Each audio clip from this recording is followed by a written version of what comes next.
إن الحمد لله نحمده ونستعينه ونستغفره ونستهديه ونعوذ بالله من شرور أنفسنا وسيئات أعمالنا من يهده الله فلا مضل له ومن يضلل فلا هادي له أشهد أن لا إله إلا الله وحده لا شريك له وأن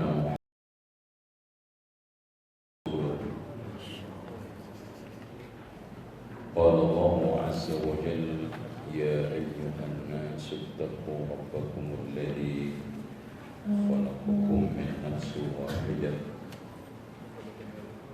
وخلق منها زوجها وبث منهما رجالا كثيرا ونساء واتقوا الله الذي تساءلون به والأرحام إن الله كان عليكم رقيبا وقال عز وجل يا أيها الذين آمنوا اتقوا الله وقولوا قولا سديدا يصلح لكم أعمالكم ويغفر لكم ذنوبكم ومن يطع الله ورسوله فقد فاز فوزا عظيما يا أيها الذين آمنوا اتقوا الله حق تقاته ولا تموتن إلا وأنتم مسلمون فإن خير الحديث كتاب الله وخير الهدي هدي محمد صلى الله عليه وسلم وشر الأمور محدثاتها وكل محدثة بدعة وكل بدعة ضلالة وكل ضلالة في النار. Hadirin sekalian, ikhwani wa akhwati billah, Bapak Ibu yang dirahmati Allah. Setelah syaitan atau iblis bersumpah,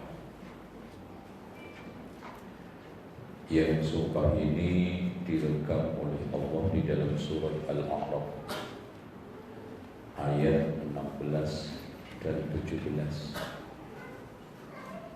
Qala fabima aghwaytani, karena engkau telah menyesatkanku ya Allah, la aq'udanna lahum, aku bersumpah akan menyesatkan anak Adam siratal mustaqim, dari jalan yang lurus. Ini, dan sumpah ini bukan kertak sambal. Yakin tidak?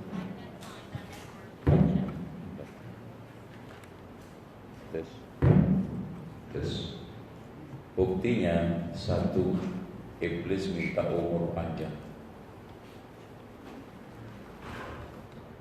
Ya, nggak mungkin kalau dia itu minta umur sampai kiamat, proyeknya kecil-kecilan, pasti mega proyek.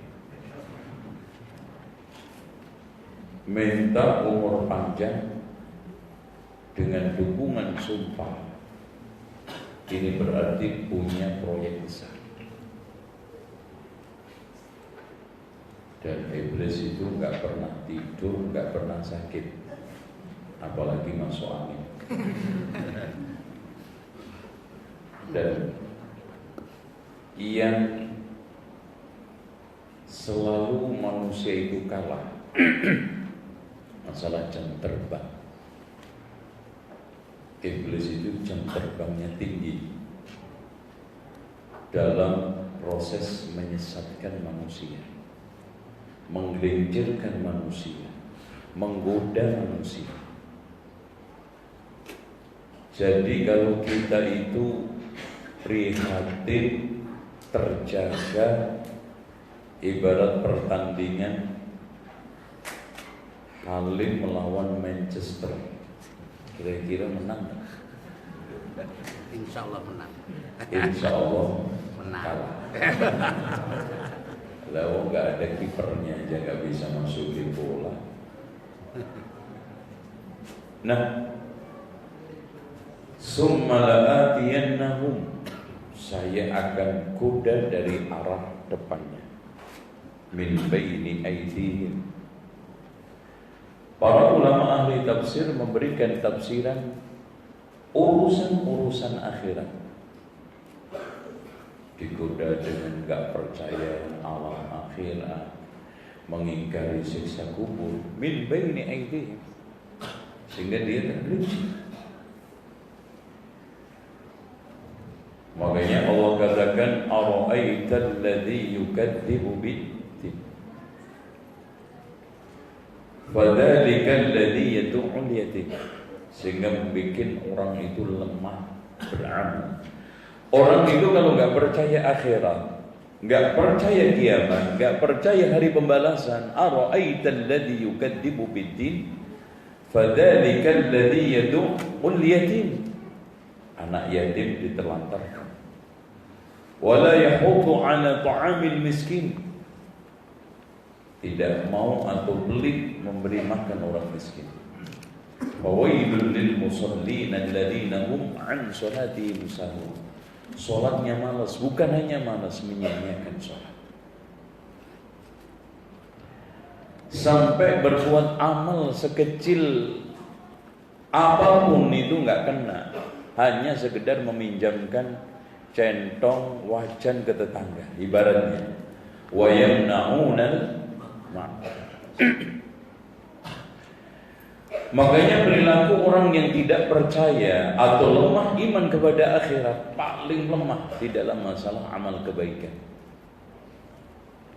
Paling lemah diajak ke masjid, paling lemah diajak ngaji, paling lemah membaca Al-Quran, paling lemah di dalam sedekah. Karena nggak punya orientasi. Nanti saya sholat ngapain? Saya sedekah untuk apa? Saya menyantunin fakir miskin, buang-buang uang, enak aja. Saya yang kerja keluar keringat susah, dia yang enak. Lain orientasinya jadi seperti itu. Digoda oleh iblis. Summa la'atiyannahum min baini aydihim wa min khalfihim. Para ulama ahli tafsir menafsiri maksudnya belakang urusan dunia, sibuk dengan perkara dunia, yang niaganya, yang membangun investasinya, yang menjaga kekuasaannya, yang sekarang ini merawat karirnya, sampai pada kondisi yang dikatakan oleh Rasulullah Sallallahu Alaihi Wasallam. Kok nggak ada yang baca salat? Ya, tapi ya jangan kencang-kencang. Inna Allah yubghidu kulla ja'bariyin jawad. Allah itu benci orang yang dungu lagi kasar. Sakhabin bil aswaq, suka teriak-teriak di pasar. Kenapa sekarang dungu kasar? Karena ilmunya rendah, akhirnya akhlaknya juga jeblok. Dan pada akhirnya kencang suaranya di pasar. Ya semangatnya di sana. Jifanin bil laili, bangkai pada waktu malam hari. Kerjanya cuman apa? Kalau malam apa? Bangkai. Gak ada ceritanya tahajud, gak ada qiyamul lail. Hari-harinya cuman mate, melek, nyekek, nelek, golek. Mate lagi. Itu. Enggak ada lagi. Wahimarin bin nahar, keledai di siang hari. Namanya keledai, enggak kenal sholat, enggak kenal puasa. Keledai. Yang diangkut cuma dunia. Pagi, siang, sore yang diurus dunia. Wa alimin bi amri dunia, sangat alim dalam masalah urusan dunia. Oh, fasih. Bahas masalah peluang ekonomi hebat. Masalah motivasi bisnis, jagonya. Tapi wajahilin bi amril akhirah, sangat bodoh dalam masalah urusan akhirat. Ini kenyataan. Dibikin mereka oleh setan seperti itu. Sampai tanya, Pak, sholat Jumat itu hari apa? Oh, hebat. Hebat itu. Nanya, Mas, sholat Jumat hari apa ya, Mas? Nah, itu sama aja juga, Masya Allah, kunjungan ke pondok tahfidz. Padahal subhanallah, itu status sosialnya bahkan Masya Allah hebat, terkenal. Nanya, Pak, satu-satu adik-adik semua sudah hafal Al-Quran, saya akan tanya satu persatu. Ini hafal berapa juz? 15 Bu. Yang ini 25. Dan yang ini 30. Kurang berapa juz lagi, Dek? Wah, 30 masih kurang berapa lagi, coba. Enggak ngerti juz-juzan Al-Quran, apalagi mempelajari membaca. Alimun bi amri dunya wa jahil bi amri akhir. Wa an aymanihim, digoda lagi setan dari arah kanannya. Para ulama ahli tafsir menafsiri maksudnya adalah dengan kebaikan. Jangan dikira dengan kebaikan terus antum aman. Setan bisa menggelincirkan antum dengan kebaikan. Banyak orang akhirnya masuk neraka. Banyak orang akhirnya dikutuk oleh Allah dengan kebaikannya. Entah ujub, entah sombong, entah dia tidak ikhlas. Makanya cara jerat setan dikatakan oleh Imam Ibnu Qayyim ada 7. Dijerat dengan syirik dan kufur. Kalau tidak bisa, dijerat dengan kebid'ahan. Kalau tidak bisa juga dijerat dengan dosa besar. Gak bisa dijerat dengan dosa-dosa kecil. Gak bisa juga dijerat dengan sibuk perkara mubah, meninggalkan yang wajib. Banyak di tengah kita sibuk dengan perkara mubah. Contoh senam, olahraga, Masya Allah. Ibu-ibu yang sudah lansia, persiapannya menjelang untuk acara olahraga sebelum subuh, sampai lupa sholat subuh, kan? Sibuk perkara mubah, meninggalkan yang wajib. Lagi-lagi boleh menyalurkan hobinya. Sekarang mungkin di antara mereka main Harley, di antara mereka klub Avanza, klub apa lagi? Jazz, mungkin mancing. Tapi gara-gara mancing menelantarkan keluarganya. Mubah, boleh. Tapi anaknya gak keurus, istrinya gak keurus, jadi jaring jerat setan. Makanya saya sering sebut mancing itu hobi laki-laki konslet. Gimana gak konslet ditawarin ketemu ikan sama istri dibeli ikan? Konslet gak? Harusnya ketemu siapa? Istri. Masya Allah, kerja dan kerja sepanjang hari, seminggu penuh, libur seminggu sekali, ditawari ketemu ikan apa istri, dipilih konslet nggak? Subhanallah.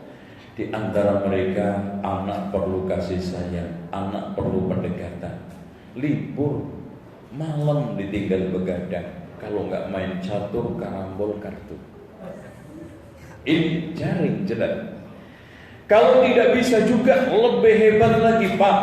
Jangankan orang awam, orang alim pun tidak lolos. Apa itu? Dijerat dengan perkara yang lebih utama, meninggalkan suatu yang lebih utama. Bisa? Ya. Ada di antara kaum muslimin, di antara kita sibuk dengan perkara utama, meninggalkan yang utama. Contoh, sibuk dengan sedekah, utangnya tidak dibayar. Setan. Mana yang lebih utama? Bayar utang apa umroh? Ada yang umroh berkali-kali, utang gak dibayar. Ini jerat setan. Ada sedekah sana sini, utang tidak dibayar. Termasuk juga istri satu aja tidak kerawat, istri satu saja tidak terpenuhi hak kewajibannya, nikah lagi. Ini namanya yang kenceng. Sibuk dengan tahajud, Masya Allah, sampai bengkak kakinya tiap hari bangun. tetapi sholat subuhnya tidak pernah datang ke masjid. Ini juga jaring jerat syaitan. Oh itu lembut. Dan ini hanya contoh kecil. Banyak yang menjebak kita di dalam hal-hal tataran realita loh Pak. Maaf, kita sering mengutamakan suatu yang kurang utama, meninggalkan yang lebih utama. Itu banyak. Ini yang terakhir, setan itu bisa memukul, bisa menjerat manusia yang paling akhir. Kalau sudah gak kena 1, 2, 3, 4, 5, 6 dibunuh. Nabi Zakaria dibunuh, Nabi Yahya dibunuh, Nabi Muhammad pun sudah hampir diusahakan untuk dibunuh, tapi diselamatkan oleh Allah. Memang setan gak mau tinggal diam. Nah, karena proses itulah Allah Subhanahu wa ta'ala mengutus utusan. Karena bahaya godaan iblis itulah Allah harus memberikan petunjuk supaya kita itu bisa terhindar dari jaring jerat setan, supaya kita punya sinar dari penyesatan setan. Makanya Allah utus utusan. Makanya fungsi di antara fungsi utusan itu minimal 2. Dan Allah Subhanahu wa ta'ala jelaskan dua-duanya ada di dalam Al-Quran. Antum bisa lihat. Pertama, Allah Subhanahu wa ta'ala menjelaskan di dalam Al-Quran surat Al-Ibrahim ayat 4. Wa ma arsalna min rasulin illa bilisani qaumihi liyubayyina lahum. Tidaklah Allah mengutus utusan melainkan dengan lisan kaumnya agar menjelaskan. Dengan demikian hadirin sekalian, fungsi utama para rasul, para nabi adalah menjelaskan kebenaran bahwa itu benar, menjelaskan kebatilan itu batil.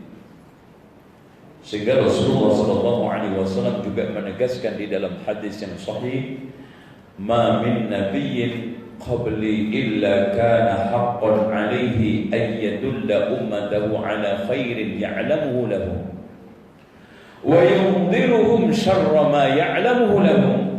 Tidaklah ada satu nabi pun sebelum aku melainkan telah memberikan satu peringatan, kebaikan supaya mereka amalkan dan keburukan supaya mereka tinggalkan.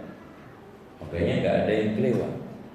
Malah Allah Subhanahu wa ta'ala menegaskan setegas-tegasnya pada saat Rasulullah SAW mengakhiri daripada risalahnya, al-yawma akmaltu lakum, enggak ada yang kelewat.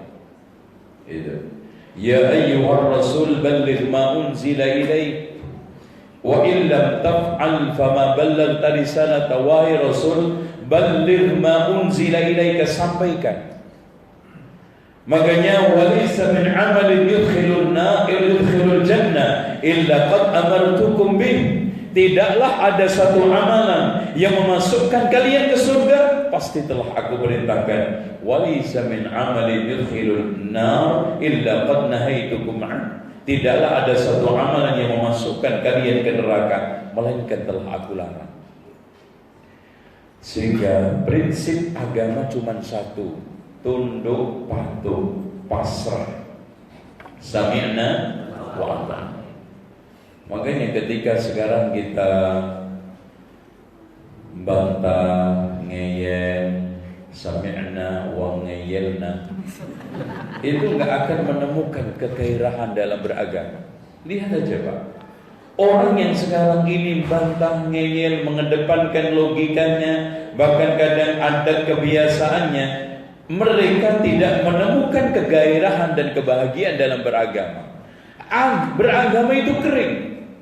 Karena agama itu bukan dibarengi dengan pengeyelan, bukan dibarengi dengan sekarang ini kita tabrakan dengan berbagai macam kepentingan kita, entah itu adat istiadat kita, entah kebiasaan kita, atau logika kita. Tapi agama putus sami'na wa ata'na. Tapi kalau Bapak Ibu sekalian, agama ini ibu bapak sekalian hadapi dengan sami'na wa ata'na, nikmat. Coba bayangkan ketika antum datang ke masjid untuk menunaikan sholatul jamaah, di depan antum seakan-akan ada Rasulullah yang menggiring Ayo Muhammad, ayo Khalid, datang ke masjid. Seakan-akan suara Rasulullah Sallallahu Alaihi Wasallam mengiring kita ke masjid. Sami'na wa ata'na ya Rasulullah. Itu nikmat datang ke masjid. Begitu juga baca Al-Quran, begitu juga sedekah. Tapi kalau sekarang yang kita cari adalah logisnya. Ini kira-kira cocok enggak dengan adat saya, kebiasaan saya? Enggak akan kena. Dan yang kedua, fungsi Rasulullah SAW, fungsi Rasul di dalam Al-Quran disebutkan oleh Allah Subhanahu Wa Taala. Antum bisa lihat di dalam surat An-Nisa ayat 64. Wa ma arsalna bir rasulin illa liyuta'a bi'idznillah. Tidaklah kami mengutus utusan melainkan untuk ditaati dengan izin Allah. Dan perlu dicatat Pak, Rasulullah SAW itu ditaati izin Allah. Kalau Allah tidak mengizinkan untuk ditaati, tidak. Oleh karena itu ketaatan kita kepada Allah dan Rasulnya, terutama kepada Rasulullah, hanya semata-mata ketaatan itu karena mentaati Allah. Makanya di dalam suratul Nas Rasulullah menegaskan la ta'ata li makhluqin fi ma'siyatillah, tidak ada ketaatan kepada makhluk di dalam bermaksiat kepada Allah. Nah, dari sini titik keagungan Rasulullah muncul di dalam benak kita, muncul di dalam kehidupan kita. Rasulullah SAW agung karena kita taati. Rasulullah SAW agung karena dia menjelaskan risalah Allah. Setelah menjelaskan kita taati. Disitulah titik keagungan dan pengagungan Rasulullah SAW. Hadirin sekalian, untuk apa kita memuji Rasulullah muluk-muluk tetapi sunnahnya kita lecehkan? Makanya Rasulullah SAW memuji umatnya itu hanya satu. Man ahab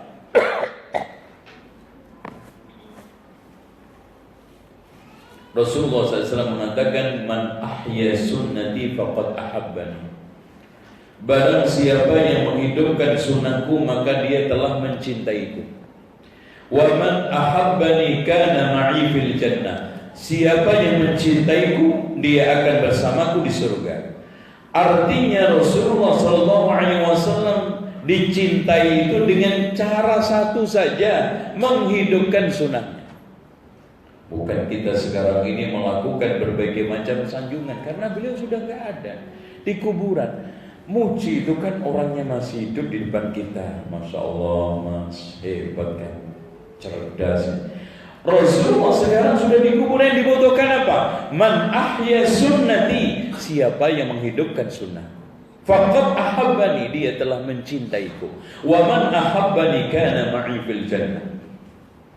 Makanya dari sekalian Rasulullah SAW menamakan dirinya ya ayyuhan nas, ana nabiyyu rahmatun muhdad. Aku adalah nabi yang rahmah, muhdad, memberikan petunjuk.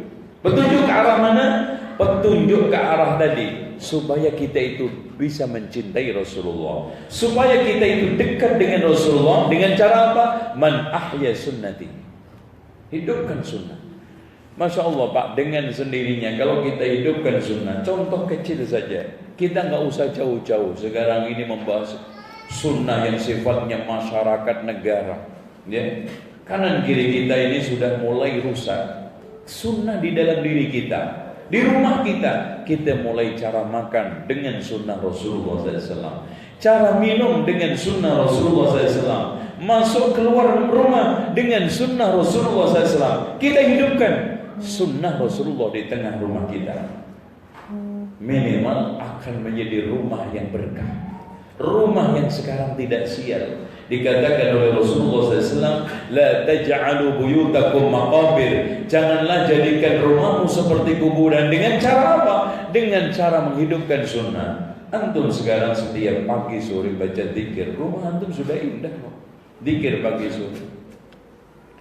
Kita gunakan sholat tahajud. Masya Allah, Abu Hurairah itu Pak, rumahnya tidak pernah sepi dari tahajud. Digilir. Istrinya jam sekian sampai sekian, anaknya jam sekian sampai jam sekian, budaknya dari jam sekian sampai sekian, beliau sendiri sampai jam sekian sampai sekian. Dari ba'da isya sampai subuh itu rumahnya selalu ramai. Pernah ada orang yang mati, maksudnya tidur semua. Dari sini dijamin, insya Allah nggak akan ada maling. Makanya resep mudah, rumah nggak dimasukin maling tahajud. Bagi ya, istrinya dikasih jam antara 9 sampai 10 melek. Terus kemudian nanti jam 11 atau 12 sampai jam 1 suaminya. Jam 1 sampai jam 2 pembantunya. Jam 2 sampai subuh anak-anaknya. Masya Allah. Tapi adakah seperti ini? Enggak usah jauh-jauh, ini agak berat. Duha saja yang hanya 2 rakaat. Masya Allah Pak, sholat duha 2 rakaat tidak memakan waktu lebih daripada kita membuka WA2 grup. Tapi buka WA grup itu bisa sampai memakan kalau satu grup ini 5 menit, punya 15 grup ya Pak. Masya Allah. Makanya sekarang terutama ibu-ibu, tapi nggak di sini di sana, itu lebih sering melototin muka HP daripada muka suami. Ya. Padahal hadirin sekalian, Al-Quran. Saya tanya sekarang, Al-Quran ini ada berapa lembar? Bu, kan? Al-Quran ada berapa lembar? 1 juz ada berapa lembar? 9. Hah? Itu tinggal kali kan? Ya. Berapa? 300. Subhanallah. Pertanyaannya, sebulan antum pernah buka berapa lembar? Ya Allah. Sementara HP berlembar-lembar. Sehari itu bisa Pak, nggak sadar antum sehari itu bisa buka 125 sampai 130 lembar. Antum. Yang Facebook berapa? Yang WA berapa? Yang SMS berapa? Yang wajahnya tidak dilihat, belum lagi update status. Ini yang harus kita bekerja. Sekarang kita masuk ke dalam bab pertama, ya. Kita langsung masuk ke pasal nasab Nabi. Hadirin sekalian, Allah Subhanahu wa taala menegaskan laqad manallahu 'alal mu'minin. Sungguh Allah telah memberi karunia. Ini saya ingin jelaskan al-kalimat man. Al-man itu pemberian tanpa usaha sekecil apapun. Artinya Rasulullah SAW menjadi Nabi itu tidak ada usaha sekecil apapun dari umatnya. Karena tirakatannya umatnya, karena permohonan umatnya, murni pemberian dari Allah. Sehingga subhanallah Pak, kalau Rasulullah menjadi Nabi buat kita, memberikan kebaikan buat kita tanpa jerih payah dari kita, kita nggak perlu mengungkit-ungkit. Bahkan kita dengan kesadaran harus bersyukur, harus menerima dengan lapang dada Rasulullah Sallallahu Alaihi Wasallam sebagai Nabiur Rahmah. Laqad manna Allah. Allah itu telah memberikan suatu karunia tanpa bayaran, tanpa budget, tanpa upah. Alhamdulillah. Nabi menjelaskan kepada kita tentang tata cara dagang. Nabi menjelaskan kepada kita tentang tata cara berumah tangga, dari mulai mencari jodoh sampai nikah, sampai setelah nikah, sampai punya anak.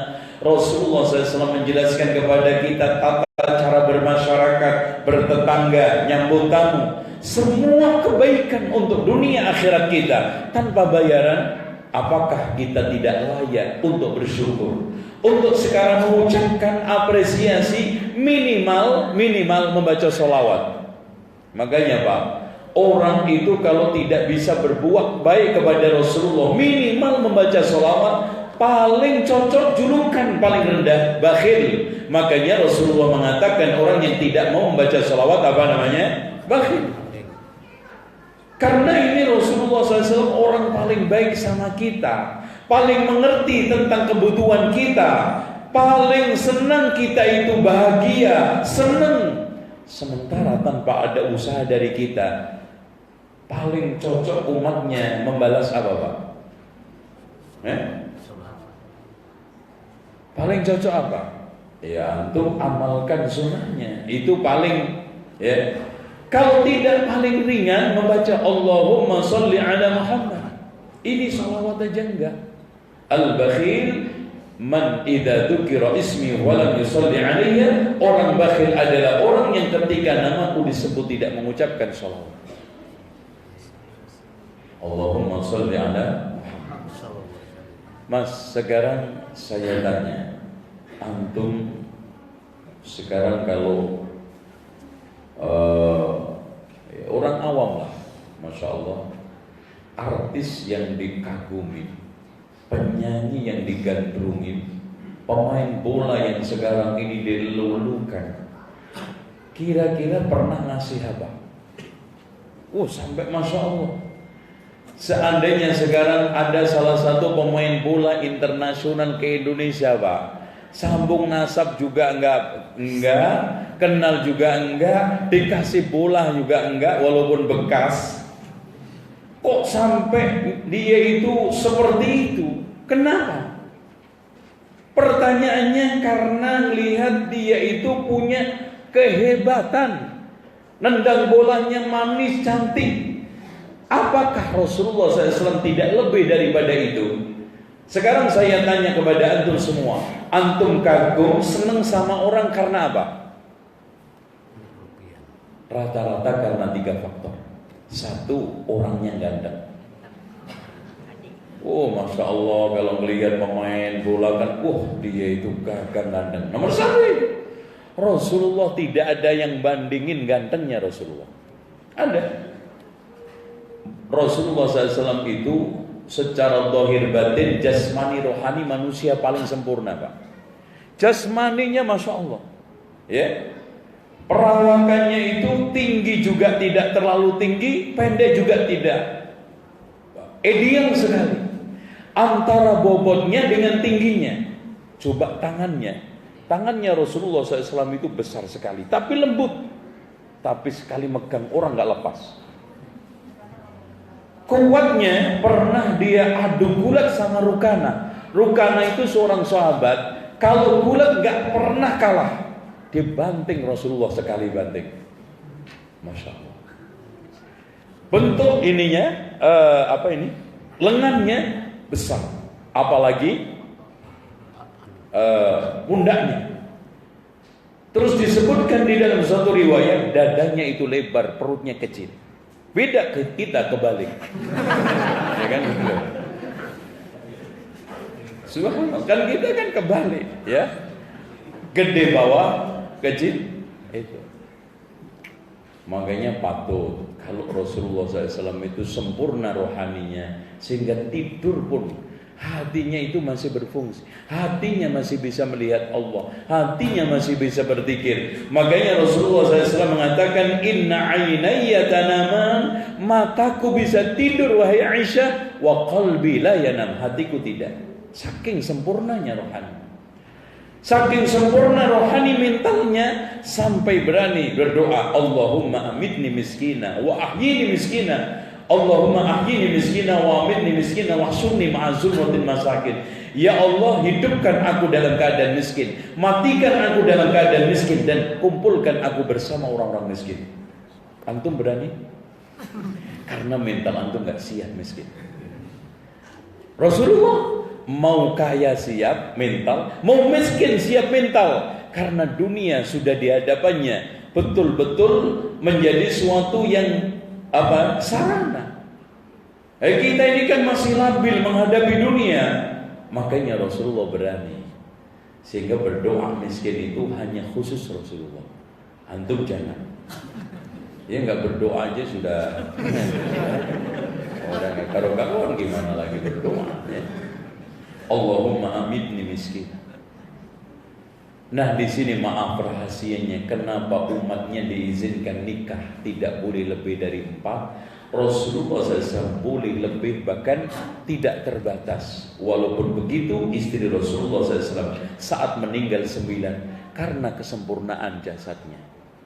Ya, Rasulullah itu Pak, kalau dicek general check up, kolesterolnya normal, asam uratnya normal, trigliseridnya normal, darahnya normal, jantungnya normal, sehat semua.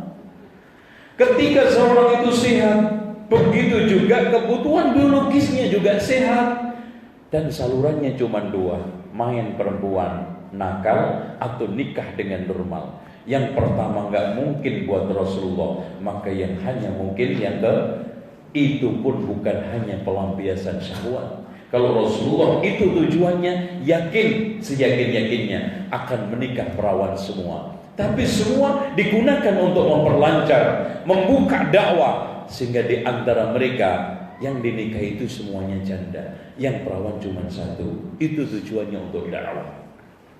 Jadi, dan antum jangan cuma ngiri ini aja, ya. Ini sunnah yang khusus Rasulullah, tapi sunnah khusus Rasulullah itu banyak. Rasulullah wajib tahajud dan sekali rakaat membaca apa? Al-Baqarah, Ali Imran, An-Nisa, Al-Maidah. Coba antum ngiri. Itu. Saya akan, ya kalau antum udahlah silakan. Dan anehnya Pak, orang-orang barat mencela Rasulullah dalam soal ini. Maaf, Rasulullah itu manusia tukang pelampias syahwat, kerjaannya cuman nyenengin perempuan. Padahal Nabi Sulaiman lebih banyak istrinya. Berapa istrinya? Hah? Istrinya Nabi Sulaiman berapa Pak? Hah? 100 itu yang digilir semalam.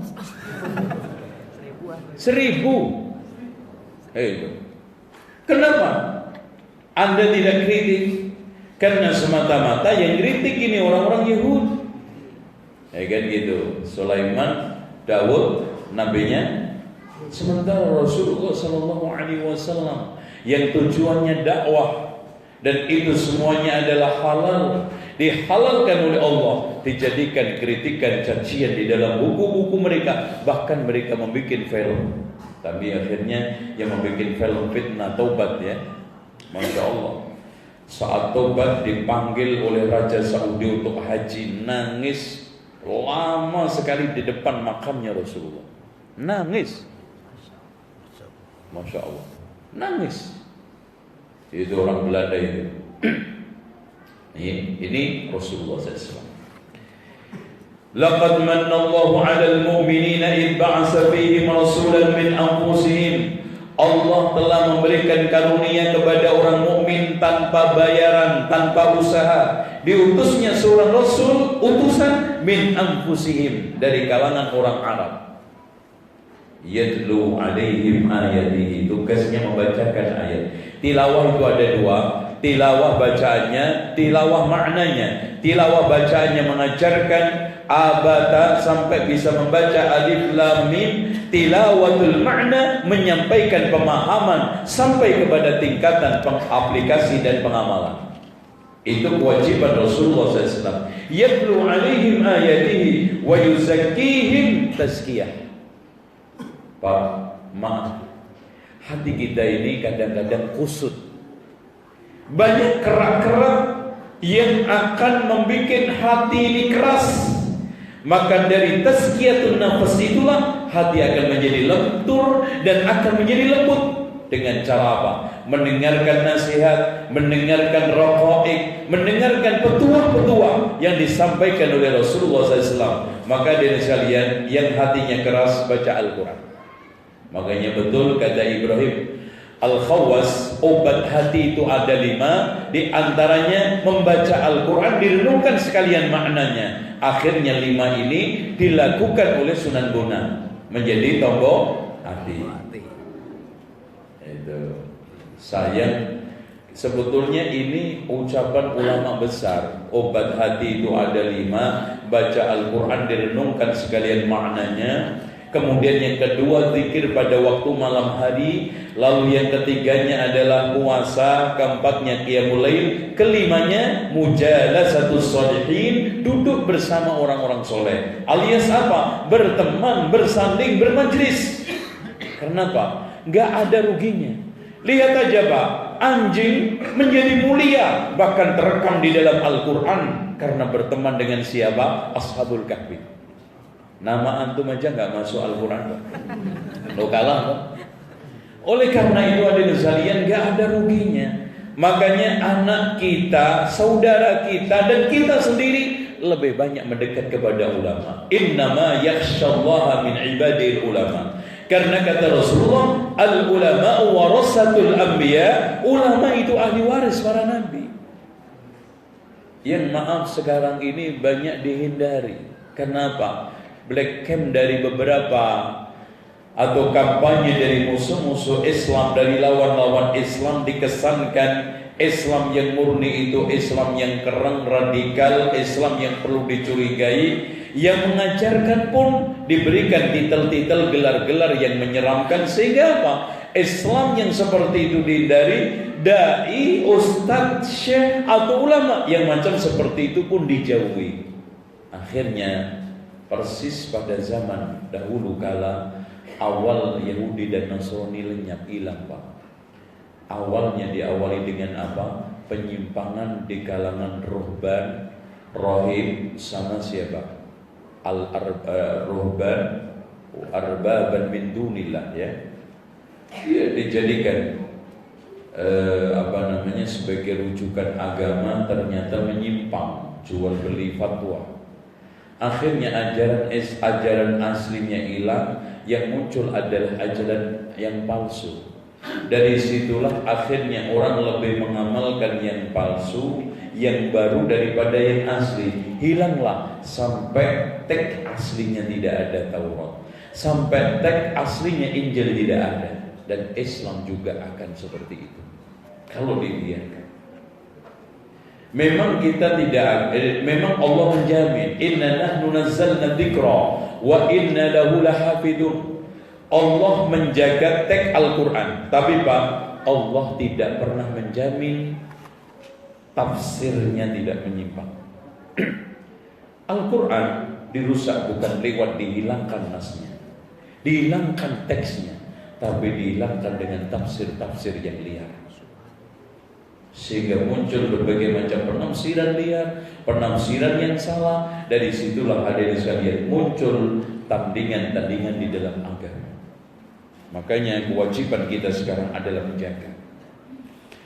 Nah, tentang masalah nasab Rasulullah, ya, tentang masalah nasab di sini antum bisa baca di halaman 23. Ya, di sini disebutkan Muhammad ibnu Abdullah ibnu Hashim ibnu Abdul Manaf ibnu Abdul Muttalib ibnu Hashim ibnu Manaf, terus ibnu Qusay ibnu Kilab ibnu Murrah ibnu Ka'ab ibnu Lu'ay bin Ghalib bin Fihr.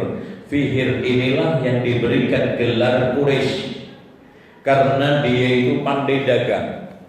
Kalau kita lihat Fihr itu berarti nasab Rasulullah Sallallahu Alaihi Wasallam yang sudah keberapa ini?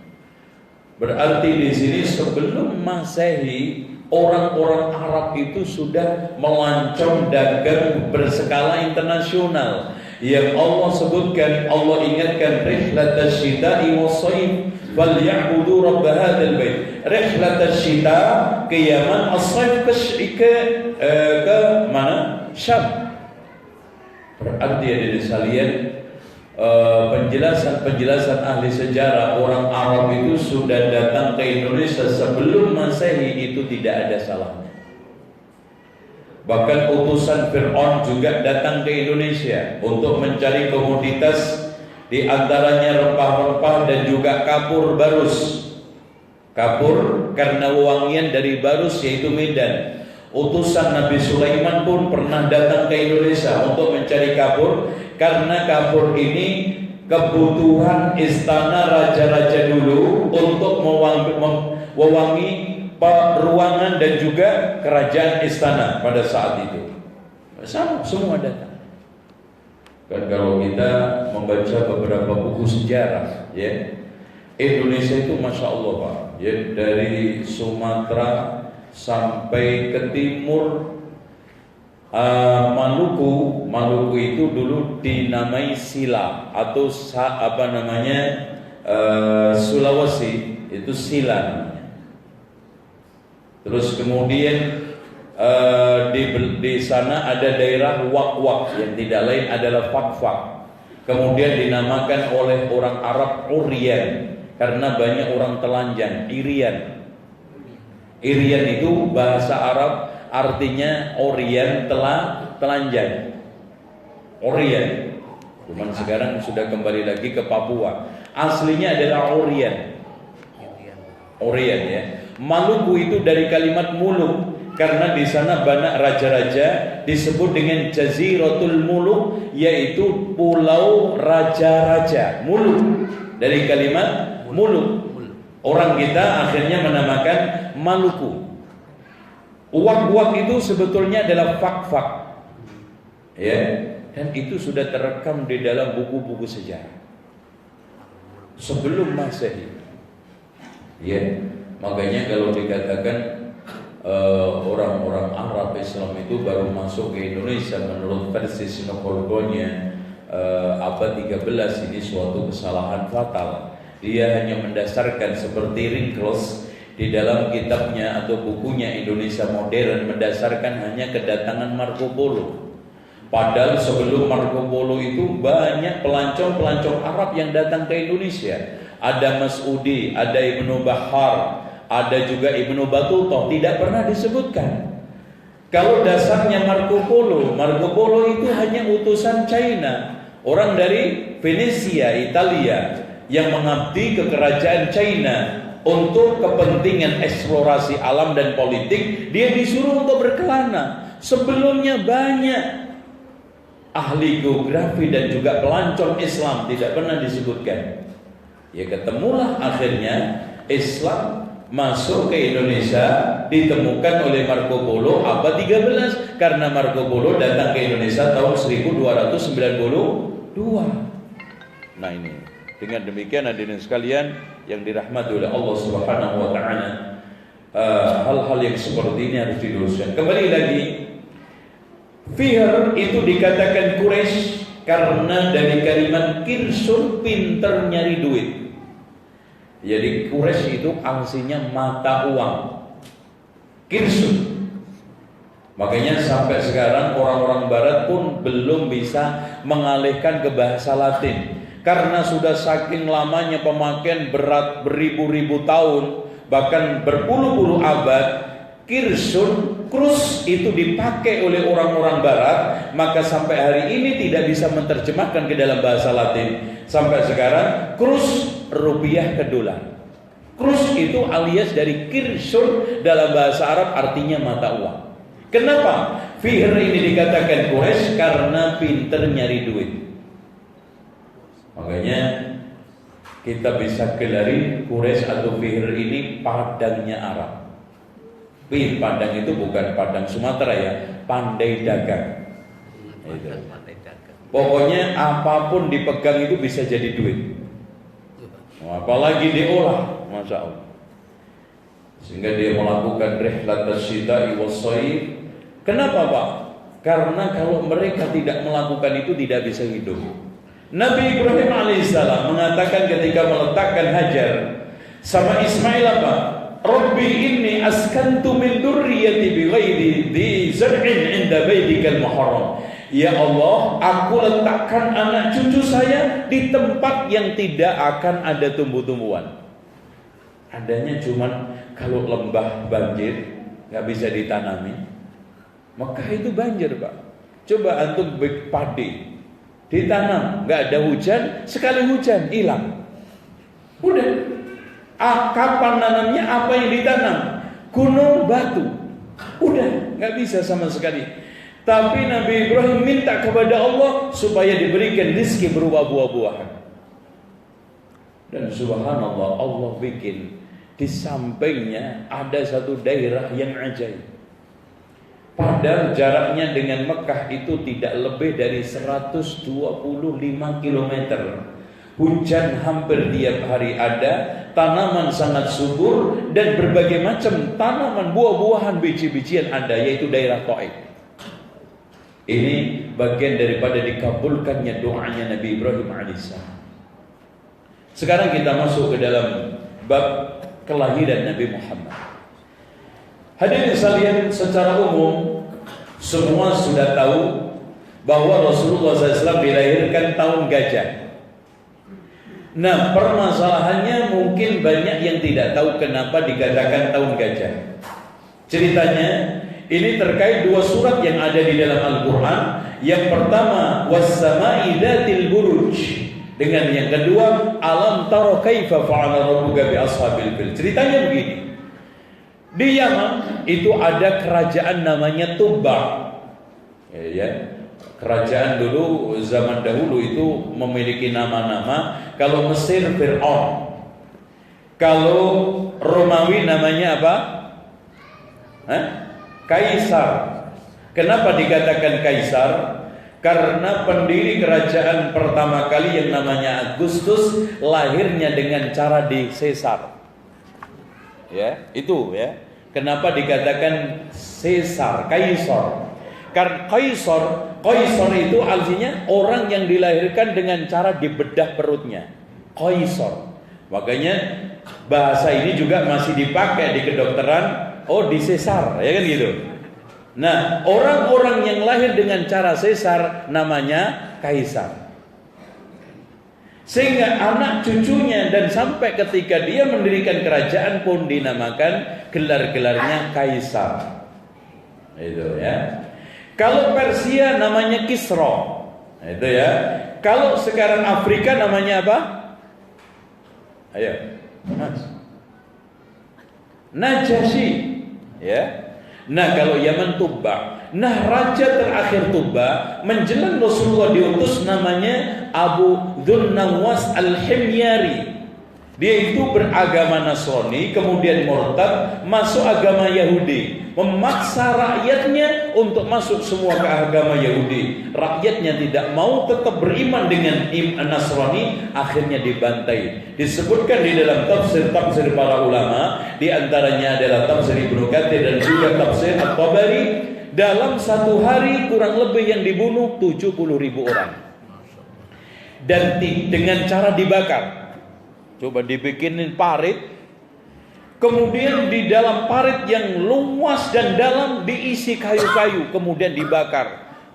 Ya, rakyatnya yang tidak mau beriman dimasukkan satu persatu. Ditawarin, mau ikut saya Yahudi? Enggak, masuk.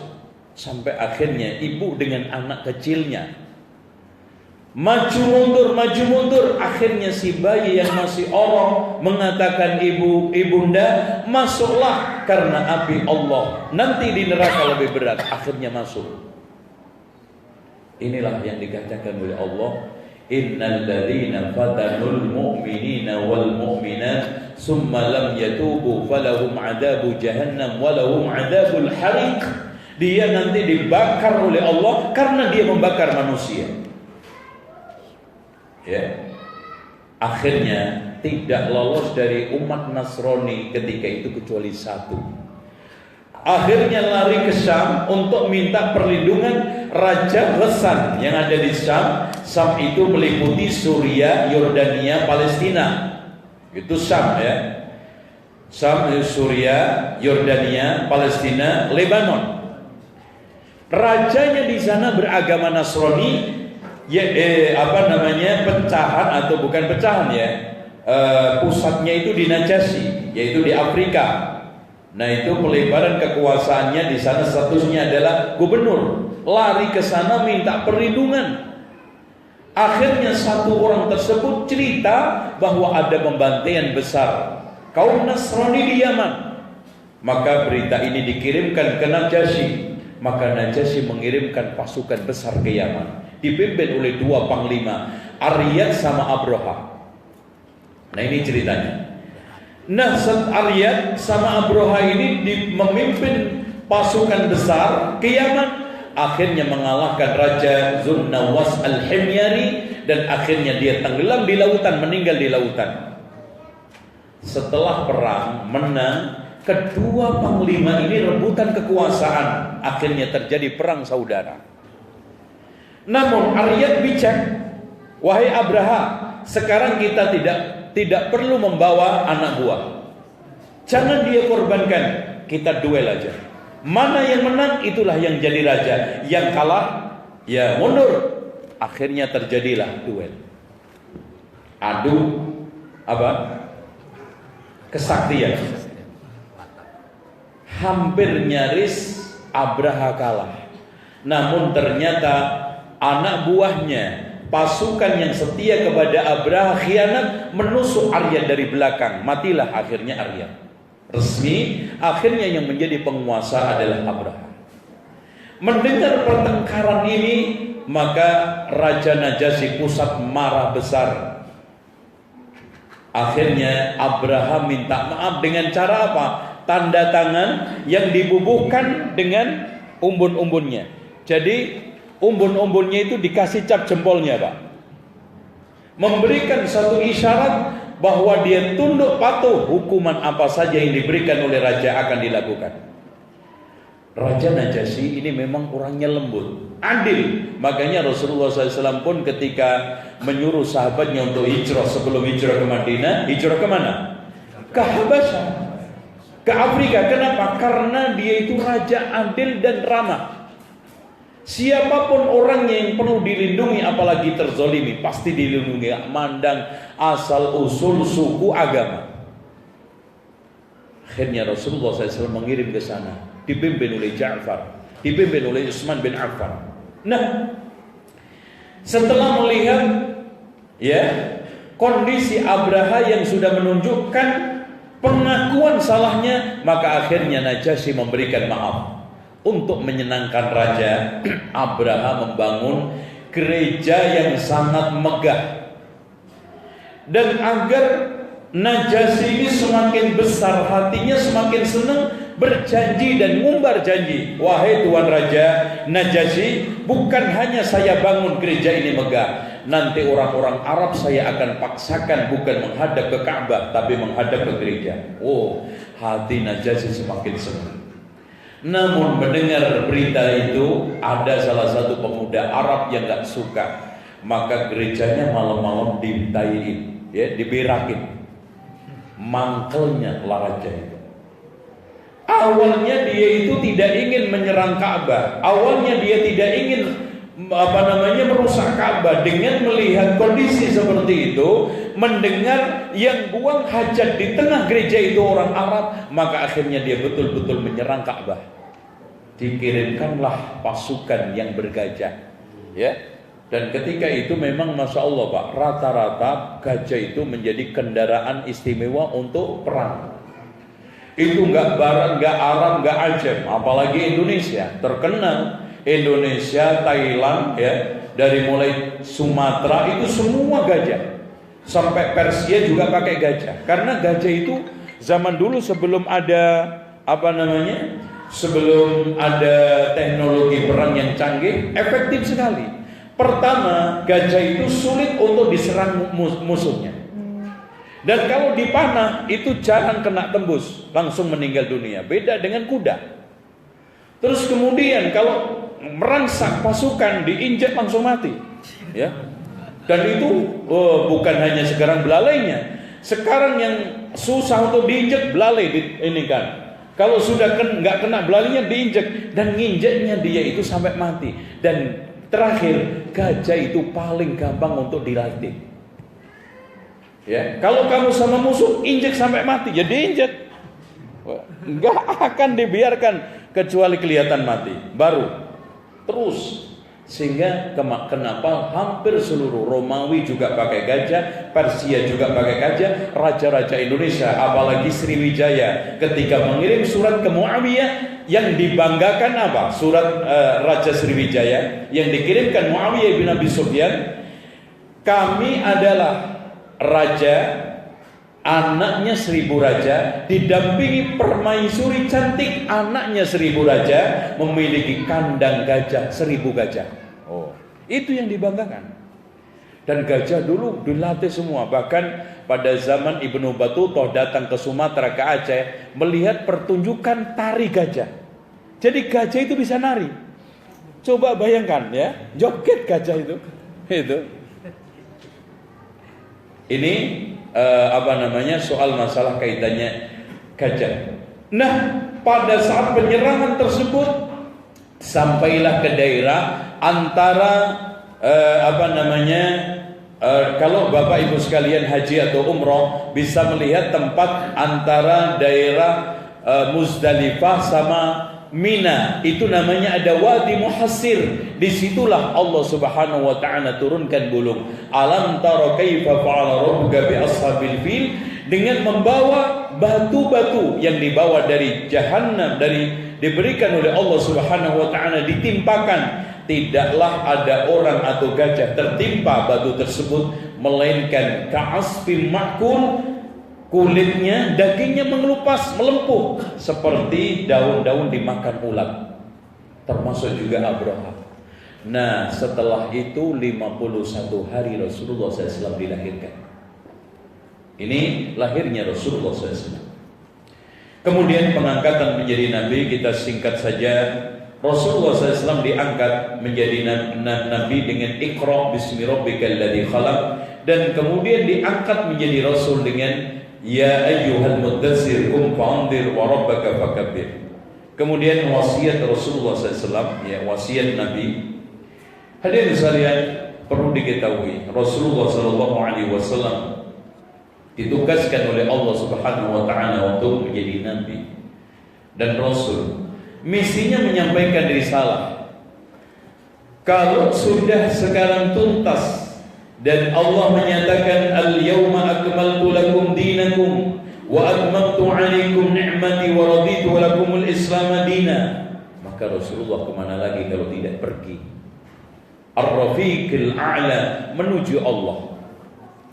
Sehingga dengan sekalian, saat Rasulullah haji wada membacakan ayat itu, kemudian surat Idza jaa nasrullahi wal fath, semua bergembira, menunjukkan muka berseri-seri, kecuali Abu Bakar menangis.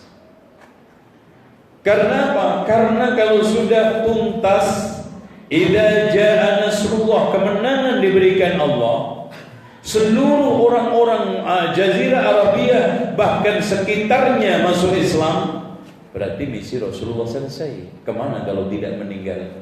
Sementara Allah mengatakan innaka mayyitun wa innahum mayyitun, sesungguhnya Muhammad engkau mayyit, mati, meninggal, wafat, dan mereka juga wafat. Sehingga pada tanggal 12 Rabiul Awal, tepatnya hari Senin, Rasulullah SAW meninggal dunia.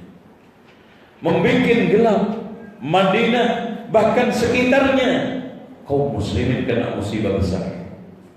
Kenapa dengan sekalian? Kematian Rasulullah SAW, wafatnya Rasulullah SAW menjadi musibah besar karena Jibril sudah tidak mondar-mandir lagi ke bumi. Wahyu sudah terputus, keberkahan bumi yang tiap hari kedatangan Jibril dan malaikat yang lainnya sudah tidak ada lagi. Makanya Rasulullah mengatakan, jika di antara kalian kena musibah, ingatlah musibah kematian saya.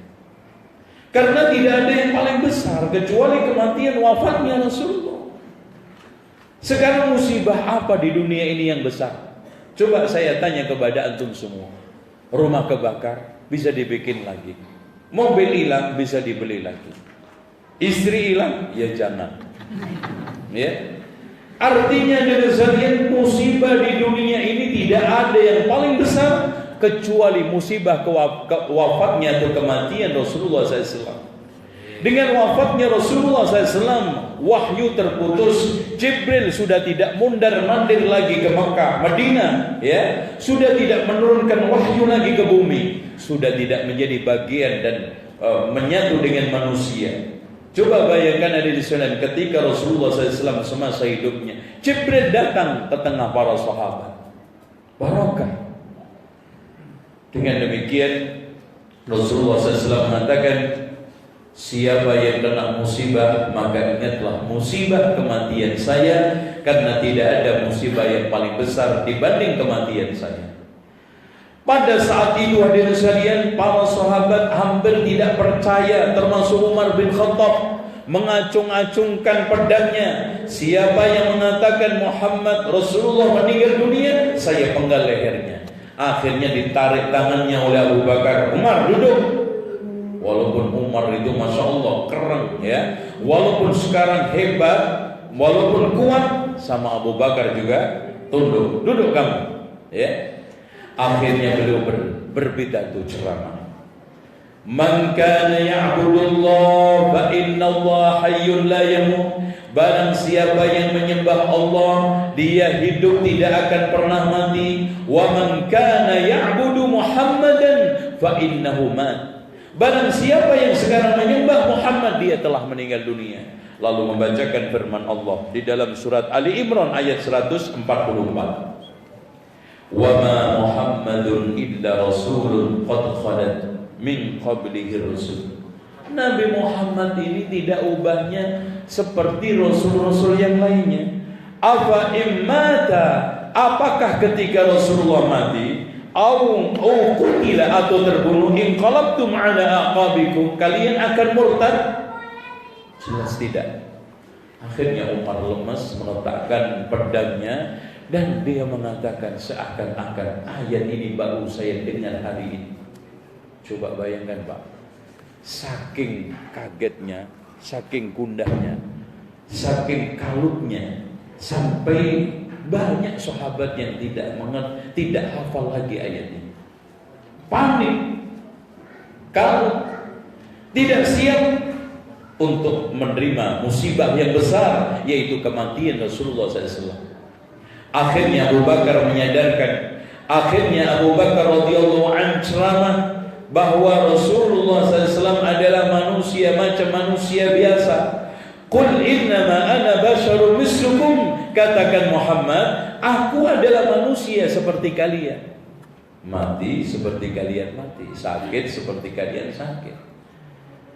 Kemudian ada sekalian selanjutnya, ini ada sesuatu yang menarik tentang masalah sakaratnya Rasulullah. Itu Rasulullah SAW sakaratnya itu paling berat di antara manusia, tidak ada yang paling berat. Makanya beratnya sakaratul maut itu tidak menunjukkan jeleknya orang.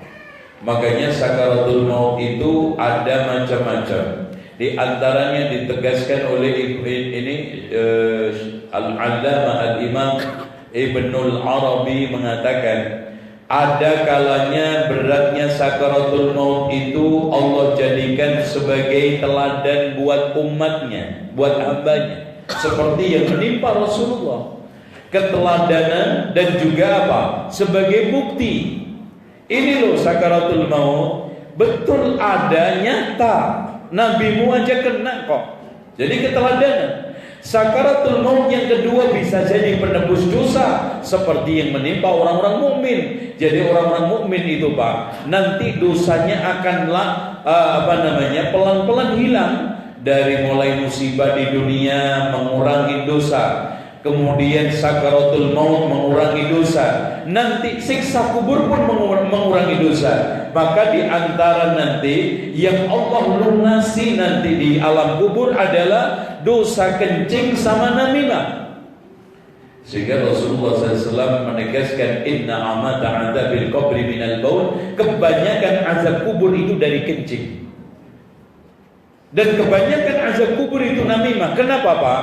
Karena nanti yang pertama kali dihisab oleh Allah, hak Allah adalah sholat, perusak utama sholat adalah kencing, dan hak manusia adalah darah. Pemicu pertumpahan darah apa rata-rata?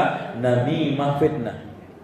Sekarang saya tanya sama antum semua, ada orang yang tiba-tiba nusuk, tiba-tiba bunuh, asalnya kasak kusuk, asalnya fitnah, asalnya ghibah namimah.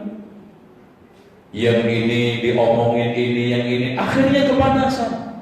Contoh aja dengan sekalian, ada suami tega membunuh istri, ada anak yang tega membunuh orang tua, Emang ada sekarang tahu-tahu nusuk?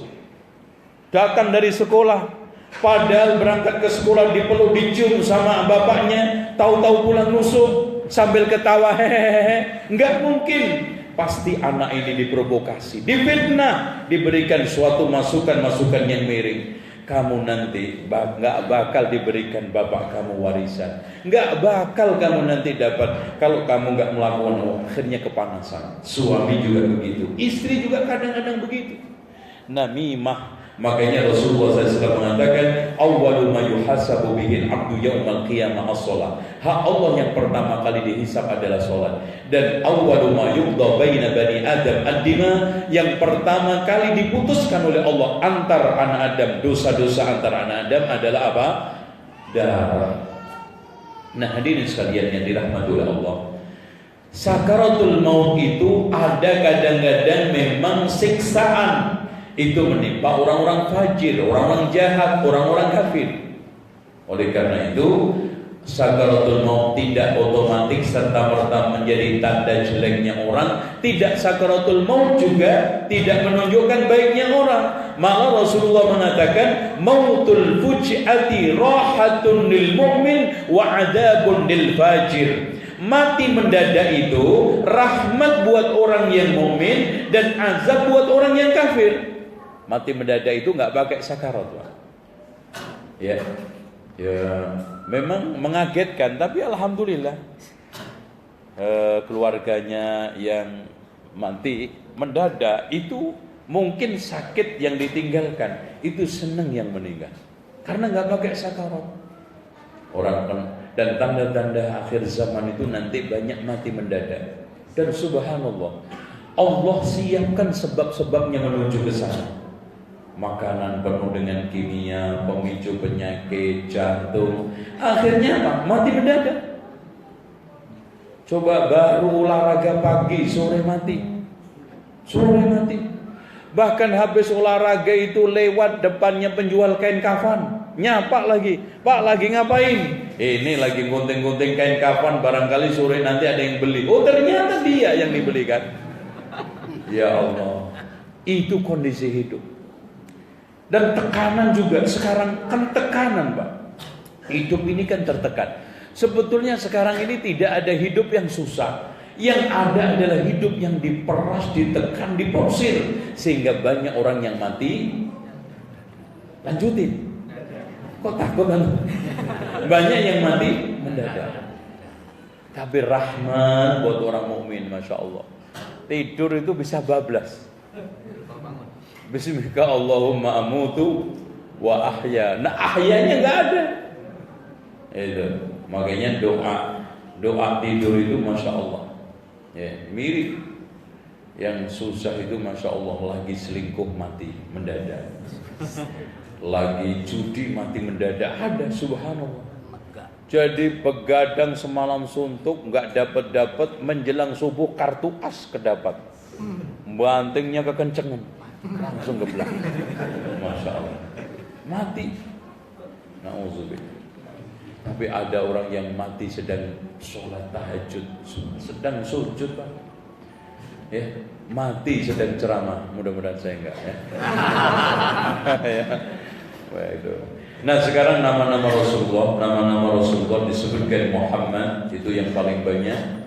Seperti yang ada di dalam surat Al-Fatah, di dalam surat Al-Ahzab, ya, di dalam surat ini juga Ali Imran ayat 144. Dan nama Rasulullah juga ada Muhammad, Ahmad, Al-Mahi, Al-Hashir, dan Al-Aqib. Nama Rasulullah juga ada Nabiul Taubah, Nabiul Rahmah, Al-Muqaffa, Al-Mustafa. Ini nama-nama Nabi. Terus kekhususan Nabi Muhammad, Ana Sayyidu Waladi Adam, yang diberikan oleh Allah julukan Sayyid. Ana Sayyidu Waladi Adam Yawmal Qiyamah, la fakhr. Wa awwalu man tanshaqqu anhu al-ard. Saya adalah Sayyid penghulu Bani Adam. Tidak ada unsur sombong. Saya adalah orang yang pertama kali Allah keluarkan dari alam kubur saat kebangkitan. Wa awwalu syafin wa musyaffa'in. Yang pertama kali diizinkan memberikan syafaat dan diberi syafaat. Biyadili wa'ul hamdi, di tangan sayalah ada bendera namanya bendera Al-Hamd. Tahti Adam, di bawah bendera saya juga ada Nabi Adam. Faman duna, dan seluruh anak cucunya Nabi Adam. Ini kemuliaan Rasulullah. Ini kelebihan Rasulullah SAW. Kemudian ada sekalian, Rasulullah orang yang paling terkenal. Padahal gak minta. Dikenalkan oleh Allah, alam nashrah laka sadrak wa wada'na anka wizrak alladhi anqadha dhahrak wa rafa'na laka dzikrak. Allah angkat dengan apa? Masya Allah. Pada saat sholat disebut berapa miliar orang. Allahumma salli ala Muhammad. Pada saat azan gimana? Asyhadu anna Muhammadar Rasulullah. Dan diberikan julukan Sayyid. Namun Pak, saya ingin tegaskan, walaupun Rasulullah SAW itu diberikan titel oleh Allah Sayyid, penghulu seluruh anak Adam, termasuk Nabi Adam di bawahnya, kita tidak serta-merta membaca sholawat kita kasih Sayyid. Allahumma sholli ala Sayyidina. Karena bangunan sholat itu sallu kama ra'aitumuni usolli. Sholatlah seperti engkau melihat aku sholat. Sholat yang dilihat oleh sahabat di belakang Rasulullah disampaikan ke tabi'in, tabi'in ke tabi'in sampai ke kita. Rasulullah tidak pernah membaca sholawat pakai Sayyidina. Bukan gak boleh, silakan boleh. Tetapi ketika baca sholawat seperti adzan itu loh Pak. Antum berani adzan, asyhadu anna sayyidana Muhammad Rasulullah. Ditempo Quran. Atau gini, Pak, sekarang boleh nggak membaca Muhammad sallallahu alaihi wasallam? Malah dianjurkan. Bahkan ketika kita membaca nama Nabi Muhammad dianjurkan apa? Membaca sholawat. Tapi antum bisa adzan, asyhadu anna Muhammadur Rasulullah sallallahu alaihi wasallam. Boleh? Kenapa? Karena Rasul enggak mengajarkan. Berarti di sini juga sama. Kenapa kita tidak membaca itu? Karena Rasul tidak mengajarkan, itu aja. Bukan kita tidak boleh menggelari, menjulukin. Contoh gini loh Pak. Saya ceramah. Junjungan kita Nabi Muhammad, Sayyidina Muhammad sallallahu alaihi wasallam adalah orang yang hebat, orang yang mulia, akhlaknya besar, agung. Allah katakan wa innaka la'ala khuluqin 'adzim. Di dalam cerita, di dalam ceramah, di dalam kisah silakan. Tetapi dalam masalah konteks ibadah ini kan konteksnya tauqifi, lihat praktek. Rasulullah mempraktekkan apa? Ketika Rasulullah mempraktekkan adzan, asyhadu anna Muhammadar Rasulullah, ya sudah itu. Jangan antum tambahi. Asyhadu Pak, jangankan antum tambahi sampai Sayyidina. Wa asyhadu. Nah ini maaf, banyak muadzin yang salah menambahi wa asyhadu. Padahal dalam seluruh riwayat antum cek, antum cari dalam riwayat manapun yang menambahi kalimat wawu enggak ada. Yang ada asyhadu an la ilaha illallah, ini enggak ada wa asyhadu anna Muhammadar Rasulullah. Adapun wa asyhadu tidak ada satupun riwayat yang warid, yang sabit dari Rasulullah SAW ketika adzan membaca asyhadu anna Muhammadar Rasulullah menambahi wa asyhadu. Jadi tolong ini diingat. Karena saya menemukan beberapa kadang-kadang sebagian muadzin menambahi wa asyhadu. Kalau asyhadu an la ilaha illallah bagus, semua rata-rata sahih. Tapi giliran asyhadu anna Muhammadar Rasulullah, kadang-kadang ada yang menambahi wa asyhadu. Disamakan dengan kalimat syahadat yang ada di dalam hadis ketika menjelaskan rukun Islam. Beda. Penjelasan rukun Islam dengan penjelasan adzan sangat berbeda. Adzan adalah tekstual yang diajarkan Rasulullah. Jangankan kita sekarang menambah asyhadu anna sayyidana Muhammad Rasulullah. Wah, itu nanti bakal akan itu siapa yang adzan? Apalagi ditambah sallallahu alaihi. Ini ibadah. Inilah kondisi yang kita kalau sekarang bicara masalah Sayyidina. Selanjutnya dari sekalian, di sini ada beberapa nama, ya, masya Allah, kemuliaan Rasulullah. Tidak pernah Allah menyebutkan nama, ya, nama dengan panggilan ketika saat dipanggil namanya, kecuali dengan nama Nabiullah Rasulullah. Adapun nabi-nabi yang lainnya disebutkan namanya. Contoh, ya Isa bin Maryam adkurni, ya Musa inni anallah, ya Nuh ibn bisalam. Adapun Rasulullah Muhammad SAW tidak pernah dipanggil namanya ketika di dalam panggilan-panggilan yang disebutkan di dalam Al-Quran dan Sunnah. Ini ya.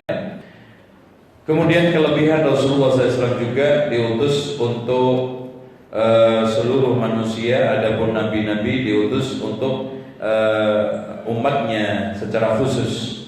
Karena kullu nabi yub'ats ila qaumi khassatan, kata Rasulullah, seluruh nabi diutus untuk kaumnya saja. Wa bu'istu ila kulli ahmar wa aswad, aku diutus kepada yang hitam dan yang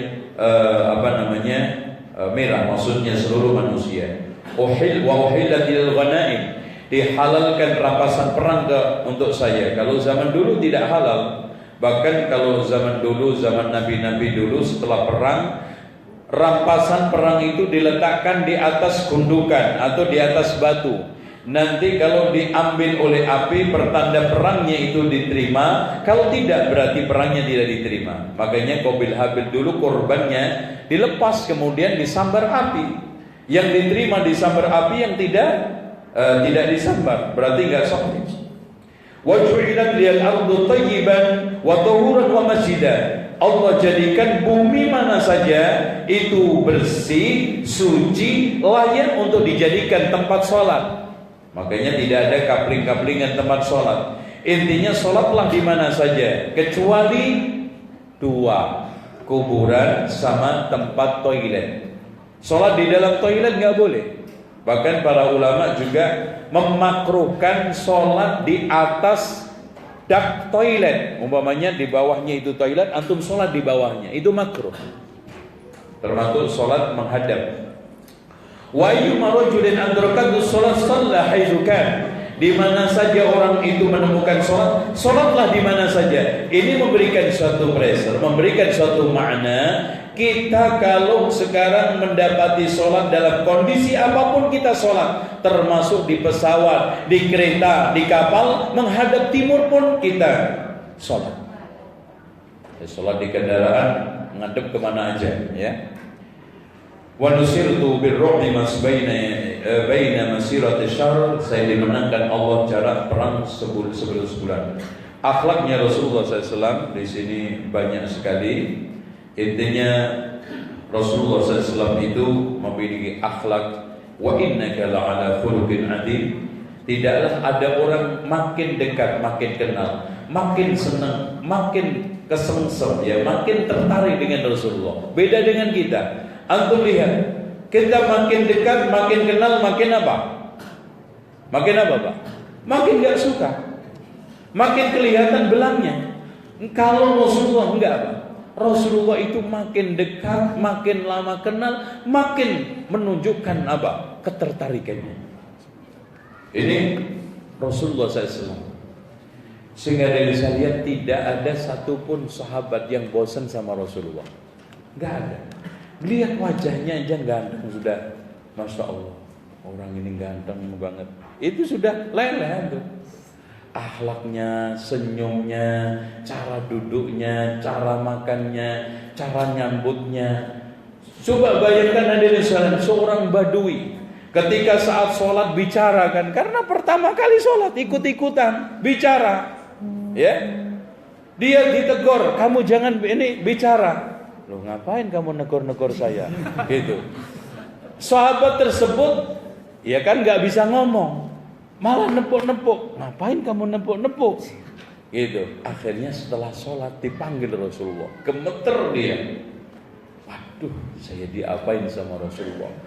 Setelah selesai dinasihatin Rasulullah, tidak ada orang yang paling baik nasihatnya, tutur katanya dibanding Rasulullah SAW. Coba. Saat Badui kencing di masjid, semua sahabat mau gertak. Jangan kencing di situ. Rasulullah diamkan, jangan. Kemudian setelah selesai Rasulullah suruh ambil seember air untuk disiram. Habis itu dinasihatin. Pertama hikmahnya, kalau tadi pas kencing ditegur, pasti ngecer ke sono sini. Lari dia. Kemudian yang kedua, berarti di sini nanti najisnya lebih banyak. Kemudian yang kedua, sakit dari sisi medis, Pak. Orang yang sudah kencing keluar tarik lagi itu lebih sakit, mendingan nggak keluar sama sekali tadi. Lalu yang ketiga, hikmah dakwah. Makanya setelah itu dia berdoa, ya Allah rahmati saya dengan Muhammad saja, jangan yang lainnya. Kenapa? Karena melihat sosok yang begitu hebat, begitu santun, itulah Rasulullah SAW. Nah sekarang fisik Rasulullah. Saya ingin sampaikan secara singkat dari hadis Rasulullah SAW. Dari Al-Barra bin Azib, kana Nabi SAW marbu'an. Rasulullah SAW itu perawakannya sedang. Marbu itu lebar, ini dadanya kecil, perutnya itu marbu. Jadi kalau antum lihat petinju itu loh Pak, ya nggak mungkin ada petinju gede perutnya. Ya, itu ya. Ma ba'idan ba'ida ma bainal mankibain. Terus kemudian pundaknya itu lebar. Masya Allah ya. Jadi kalau ambil pedang itu Pak, makanya main pedang itu kalau antum saja mungkin nggak kuat ngangkat. Itu Rasulullah itu kayak bawa lidi aja. Masya Allah. Makanya saat pada waktu penggalian Khandaq kan masing-masing sahabat itu berlima, berempat diberikan oleh Rasulullah jatah. Masing-masing kelompok harus menggali sekian-sekian. Ada salah satu sahabat kelompok yang tidak bisa karena ada batu besar. Semua memecahkan, gak ada yang bisa. Akhirnya ngadu kepada Rasulullah, ya Rasulullah, ini ada satu besar yang tidak bisa dihancurkan. Kalau dulu kan belum ada bor macam-macam ya, ngandelin itu aja. Faas itu besi ya, yang di ini kan seperti martil gitu aja. Rasulullah SAW lepas bajunya malam-malam, langsung Bismillah Allahu Akbar, pecah sampai keluar sinar, sampai keluar bunga api yang besar. Sampai Allah memperlihatkan istana Persia akan jatuh di tangan saya. Sekali lagi pukul, Allah perlihatkan istana Romawi akan jatuh ke tangan saya. Itu menunjukkan kuatnya Rasulullah SAW. Ya, dengan demikian Rasulullah SAW itu manusia paling produktif. Coba bayangkan hadirin sekalian, setelah Rasulullah hijrah, saya tanya sekarang, Rasulullah menerima wahyu umur berapa? 40. Rasulullah dakwah di Mekah berapa tahun? 13 tahun. Berarti ketika hijrah umur berapa? 53. Malah nikah langsung 5. Loh, kuat nggak? Kuat. Antum 2 aja enggak, kan gitu. Terus kemudian tiap hari perang. Rasulullah itu perang yang dipimpin langsung oleh Rasulullah itu 25 kali. Yang tidak dipimpin oleh Rasulullah, ditugaskan kepada sahabat, itu juga hampir 25-26. Berarti Rasulullah perang hampir 50 kali. Rasulullah dakwah di Madinah selama berapa tahun? 10 tahun. Antum bagi 50 dibagi 10, bisa ngitung nggak Pak? Ada berapa? 5. 1 tahun berarti rata-rata perang 5 kali perang. Coba bayangkan, ini bukan main-main. Kalau antum udah meriang antum. 5 kali perang. Dan Masya Allah Pak, kalau sekarang kan bisa sembunyi di bawah ini ruangan ada AC. Rasulullah dulu itu masuk ke medan perang. Di Badar kemarin saya itu sempat untuk nengok tempat Badar itu perangnya Rasulullah. Subhanallah, kayak begini pada waktu Ramadan. Coba bayangkan, Ramadan perang di padang pasir nggak ada apa-apa. Ya. Apalagi di Uhud, apalagi ke Tabuk. Tabuk itu perang pada waktu paceklik. Paceklik tidak ada apa-apa. Kurma pun belum ada yang berbuah. Panasnya hampir 50 derajat Celcius. Sampai di antara mereka yang lemah iman itu aja mengeluh. Bahkan kaum munafikun menunjukkan kemunafikannya. Sampai Allah turunkan ayat apa? Qul naru jahannam asyaddu harra. Katakan Muhammad, neraka jahanam itu lebih panas.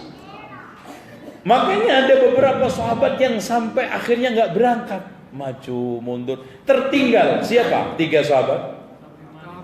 Ka'ab bin Malik. Kemudian Zurarah. Kemudian yang satunya, siapa? Hilal bin Umayyah. Dia akhirnya dibaikot, tidak dia setelah Rasulullah datang perang, dibaikot, tidak diberikan salam, bicara selama 50 hari, akhirnya mereka diterima taubatnya oleh Allah. Ya, seperti itu. Utsman bin Affan pada saat itu, Pak, menyumbang 900 ekor unta lengkap dengan peralatannya. Coba kaya raya memang Utsman itu. Utsman itu mau miskin gak bisa-bisa. Itu. Jadi ada sahabat yang miskin gak bisa itu, di antaranya adalah Utsman sama Abdurrahman bin Auf. Gak bisa miskin. Coba bayangkan hadirin sekalian, ketika dia saat hijrah kan dipersaudarakan dengan Sa'ad bin Mu'adz.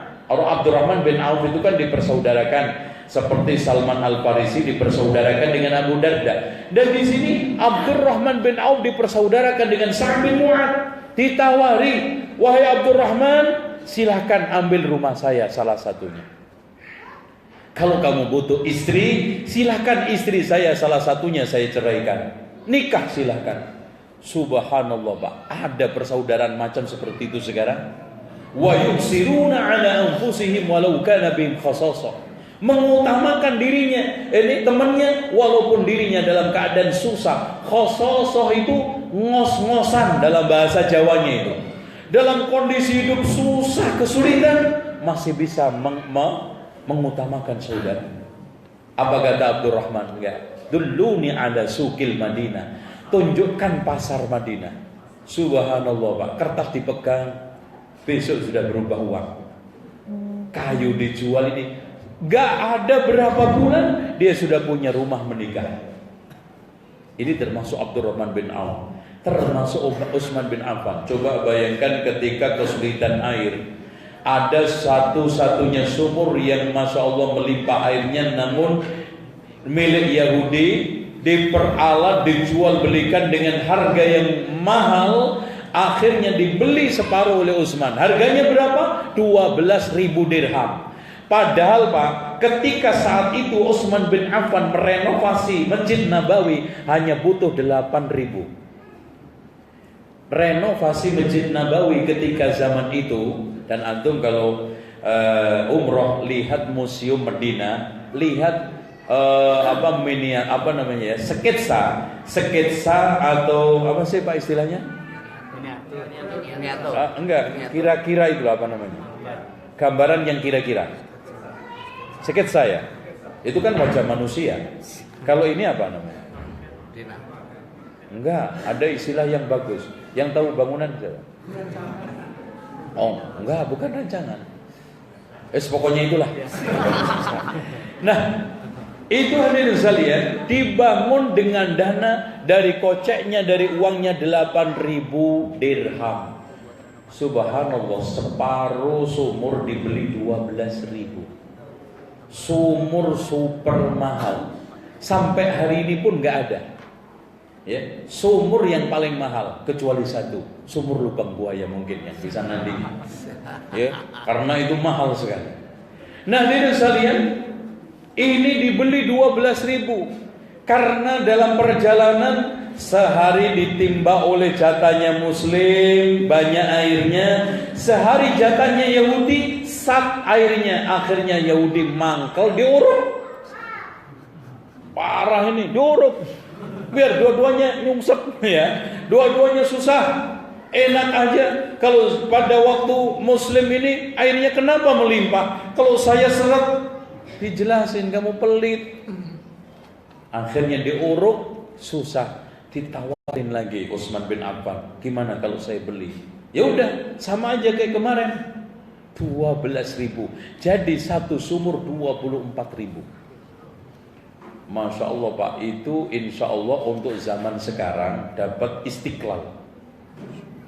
Dapat istiqlal satu sumur yang sekarang masih dipertahankan dan Masya Allah airnya masih melimpah. Cuman sekarang hanya dipakai oleh pemerintah, diambil airnya untuk dibuat pengairan kebun-kebun kurma, tidak digunakan untuk minum. Ya, ini Utsman bin Affan. Nah, ada beberapa sifat Nabi Muhammad Rasulullah dan yang lainnya di sini saya cukupin. Sekarang kita buka tanya jawab. Jam berapa? Jam 11 ya, cukup. Nanti mudah-mudahan ekspresi dari tanya jawab ini makin meluas dari beberapa masalah yang perlu dibahas. Silakan, mungkin ada yang tanya Bapak Ibu sekalian, monggo. Ya.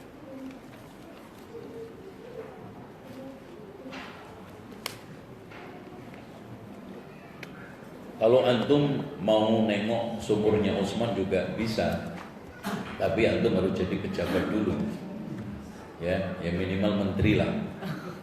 Ya kemarin kita antari Pak Patrialis juga bisa melihat masuk. Karena dulu itu dibuka umum, cuman banyak orang-orang Asia Tenggara itu menyalahgunakan, airnya diambil, dipakai macam-macam.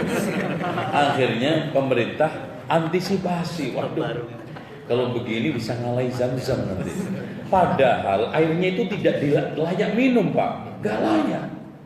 Itu kalau diminum bahaya. Lah orang Indonesia nggak melihat itunya, melihat wah ini pasti barokah. Itu akhirnya apa diambil, dibotolin, ini.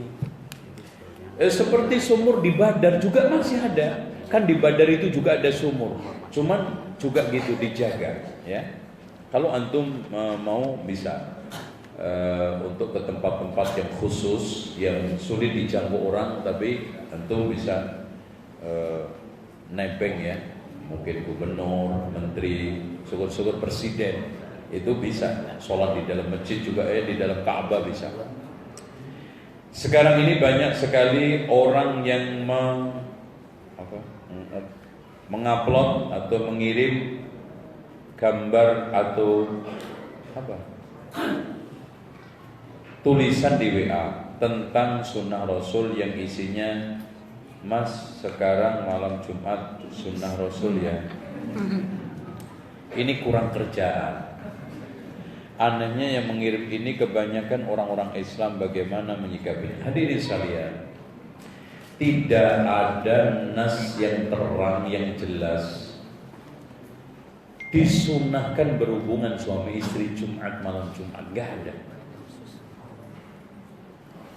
Di dalam nas hadis Rasulullah itu hanya begini, man igtasala yaumal jum'ah ghuslal janabah, itu aja yang dipakai orang. Siapa yang mandi Jumat seperti mandi junub, akhirnya dibetul-betulkan supaya benar-benar kayak mandi junub. Akhirnya berhubungan suami istri nanti supaya mandi junub kebetulan hari Jumat. Tapi nas anjuran silakan Anda sunnah hukumnya atau dianjurkan ini enggak ada. Hanya ada tag man igtasala yaumal jum'ah ghuslal janabah. Siapa yang mandi Jumat seperti mandi junub, maka Rasul bla bla bla. Itu soal kaitannya dengan teks. Dianjurkan untuk mandi junub mandi seperti mandi junub pada waktu Jumat. Bukan berarti harus berhubungan suami istri. Mandi sunnah caranya seperti mandi junub. Udah itu. Maksudnya adalah mandi mandi hari Jumat. Karena itu sunnah hukumnya. Bahkan di antara para ulama menghukuminya wajib. Ghuslul Jum'ati wajibun ala kulli muhtalimin Mandi Jumat itu hukumnya wajib bagi orang yang sudah dewasa, orang yang sudah balik. Ini ya.